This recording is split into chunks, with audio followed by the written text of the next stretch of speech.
So it's been roughly 4 months since I purchased the Dji Ronin Rs2, and I've gotten a chance to shoot with this gimbal a lot over that time. And it's true, this gimbal literally changes everything. And somehow at the same time, it changes nothing. I don't know. Thank you Storyblocks for sponsoring this video, because we're gonna need some time to figure this out. What's good, creative fam? Brandon Washington here, and gimbals. I think about 3 years or so ago, gimbals were all the rage. I mean, there were new ones dropping almost every other month, it seemed like, and everybody was making videos about them here on YouTube. But something has sort of changed over the last couple of months, and actually over the last year or so. And that is the fact that less and less people are actually not only talking about gimbals, but are actually using gimbals. I'm actually seeing a lot more handheld work. I'm seeing some work actually being done on sliders again, which is pretty interesting. And then some people are just going back to the old-fashioned throwing their camera on a tripod. And so in today's video, where I want to break down my experience using the Ronin Rs2, I also wanted to kind of look at why are gimbals necessarily not being used this much, especially when we have a gimbal like this that's literally trying to fix everything wrong with every other gimbal. So first, let's start off with the actual capacity of the RS2. Now, DJI currently actually has two different models of this gimbal. They have the RS2 and then they have the RC2.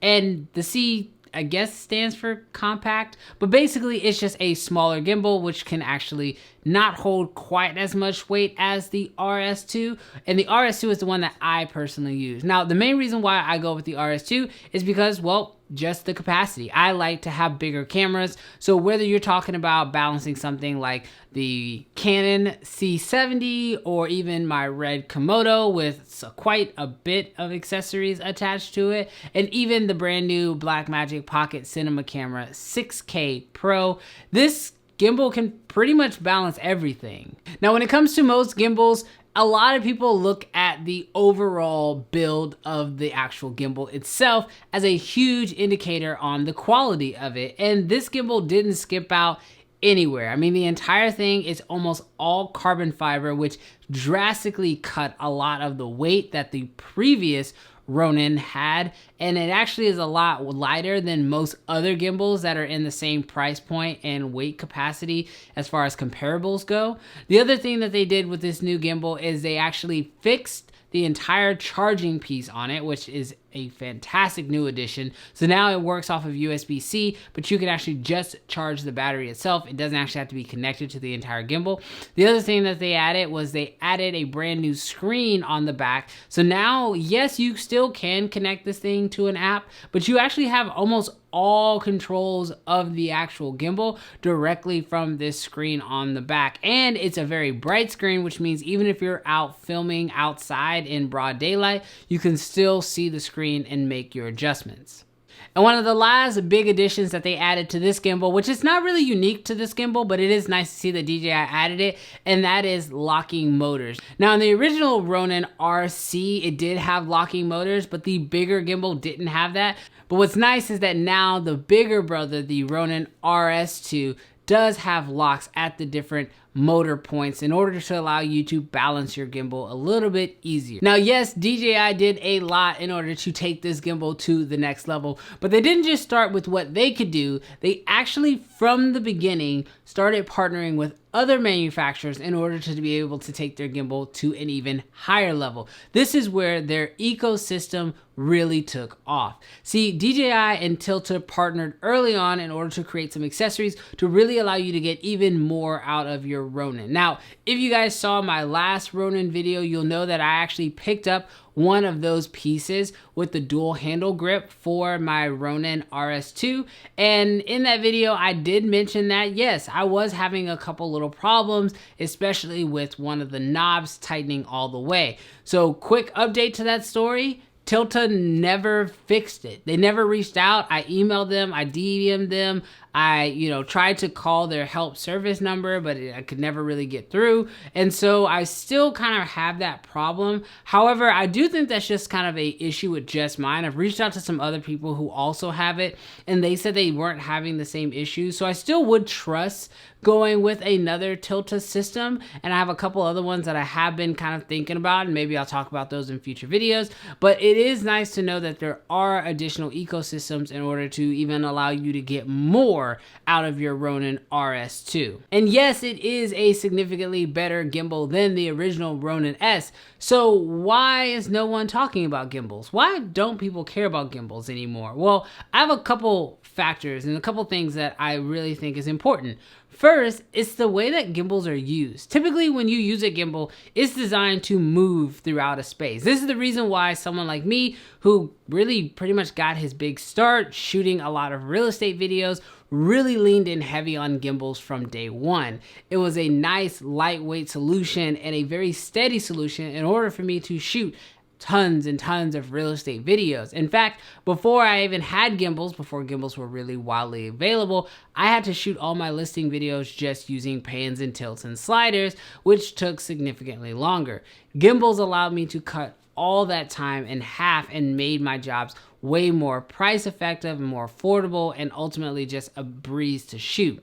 And so if people aren't really moving through spaces anymore because, well, let's face it, we're just kind of living in a different world now, well, why do people still need gimbals? And this is a question that I personally been kind of debating myself. I'd love to know you guys' comments if you are actually still using a gimbal. In fact, if you are still using a gimbal, leave a comment down below in the comment section. And if you're not using a gimbal, I'd love to know what have you either replaced your gimbal with or why you've decided not to use a gimbal anymore. I'd really love to know your thoughts down below in the comments. But I personally find that most people are not using gimbals anymore, other than people who are shooting in industries where they're kind of doing the same things over and over and over again, where gimbals really can be very beneficial. Things like weddings, like I said, mentioned earlier, real estate, or even just shooting maybe just brand videos where you're just looking for that simple gliding cam. When it comes to the Ronin RS2, I definitely have some pros that I absolutely love about this gimbal in particular. The first being the new battery system. I love the fact that I can just charge the battery handle by itself. If you had the original Ronin S, you'll understand what I'm talking about. It is just so much nicer to be able to charge directly into the actual battery handle itself. The other thing that I really love about this new gimbal is how light it is.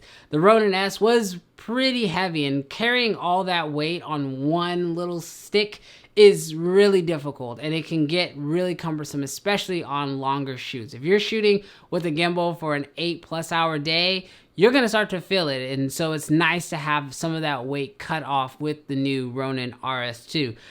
But everything's not great. There are a few cons that I have about this new gimbal. The first being the new quick release system. In fact, I don't like this entire quick release system at all. It uses this smaller plate that you actually screw into your camera, and it only has one screw, and then you then slide that into another quick release system. This whole thing lifts your lens and lifts everything off the base plate, which I guess is good if you're going to be zooming in and out.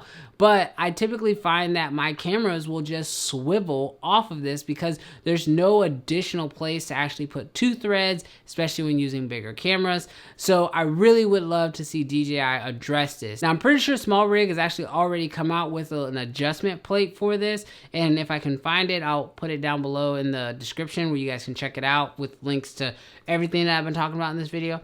But I personally think that it would be nice to see something from DJI that was just a little bit more secure when attaching bigger cameras to this gimbal, especially because that's what this gimbal is designed for.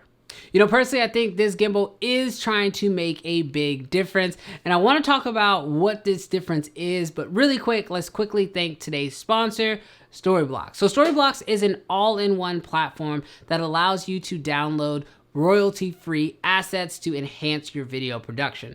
You can get everything from stock video, music, even effects that work in Premiere, Final Cut, and After Effects. And the nice part is that you just pay 1 monthly subscription and it gives you unlimited download to their over 1 million assets.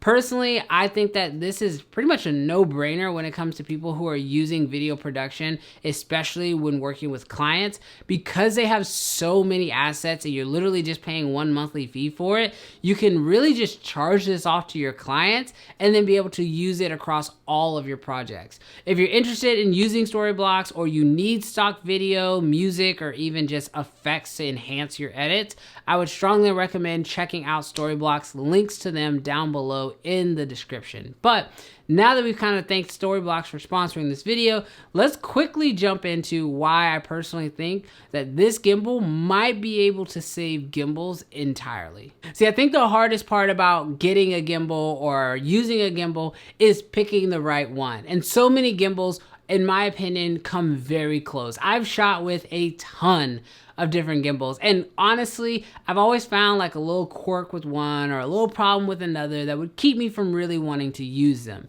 Well, when it comes to the Ronin RS2, I don't have any of these quirks or problems. Personally, I think that it is a fantastic gimbal just from a stabilization standpoint. Now, yes, DJI has also come out with tons of additional accessories of their own in order to enhance the gimbal more. Things like having a wireless follow focus system, a way to actually do like tracking on your phone, so you can actually draw a box around your subject and have it track. And they even came out with their LiDAR autofocus system that will work with manual lenses. As far as I'm concerned, all of those things are really cool sort of gimmicks, but I don't know if they really work well in an actual production workflow. But they are definitely things I think that if you are interested in, if you guys want me to touch more on, leave a comment, I'll look into them. But from a day-to-day use, I find that the DJI Ronin RS2 just by itself, the way that it comes out of the box, is a fantastic tool. And because it does all these things so well, it has become a tool that even if I'm not sure I'm going to use it, I throw it in my bag and I make sure I bring it with me on set, because it just is such a versatile tool and it just works really, really well. It is by far, as of right now, my favorite gimbal to date. I do still love the original Ronin M, but if I were going to have to go with a gimbal in today's terms, with all the gimbals that are out on the market right now, I would strongly recommend going with either the Ronin RS2 or the RC2, especially if you have a lighter weight camera. But let me know what you guys think of these gimbals down below in the description. If you've used them, maybe you're thinking about picking one up, I'd love to know. But thank you guys so much for checking out this video, and I'll catch you guys in the next one. Peace.